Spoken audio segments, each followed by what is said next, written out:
si looga dhabeeyo qorshaha isla xisaabtanka ayuu ra'iisul wasaaraha xukuumadda federaalka Soomaaliya Mudane Xasan Cali Khayre waxa uu kormeer shaqo ku tagay bangiga dhexe ee Soomaaliya wasaaradda batroolka iyo macdanta ee Soomaaliya si uu u hubiyo qaabka ay ugu adeegaan shacabka Soomaaliyeed. ra'iisul wasaaraha xukuumadda federaalka Soomaaliya Mudane Xasan Cali Khayre ayaa maamulka bangiga dhexe ee Soomaaliya kala hadlay soo saaridda lacag cusub oo dalkeenu yeesho tayeynta shilinka Soomaaliga iyo qaabka ugu wanaagsan ee looga hortagi karo dhibaatada dhaqaale ee ay geysanayso lacagta faalisada ama been abuurka ah. halka uu mas'uuliyiinta wasaaradda batroolka iyo macdanta ka wareystay fulinta qorshayaasha muhiimka ee horyaalla wasaaradda.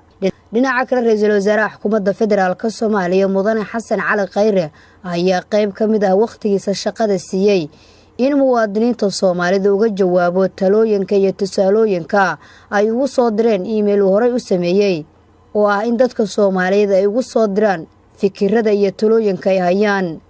Mudane Xasan Cali Khayre ra'iisul wasaaraha dalka ayaa dadka u soo diray fariimaha si caadi ah uga jawaabayay isla markaana u sheegay in dawladdu ay ku shaqaynayso aragtida wanaagsan ee shacabka waxayna ahaayeen dhammaan fariimahaasi ka imaanaya shacabka Soomaaliyeed kuwa muhiim u ah xukuumadda isagoo uga mahad celinaya ra'iisul wasaaruhu dadka u soo diray fariimaha ku salaysan dal jacaylka iyo tallaabooyinka ugu wanaagsan ee loo mari karo horumarka dalkeena. Nasra Bashiir Cali, warbaahinta qaranka, magaalada Muqdisho.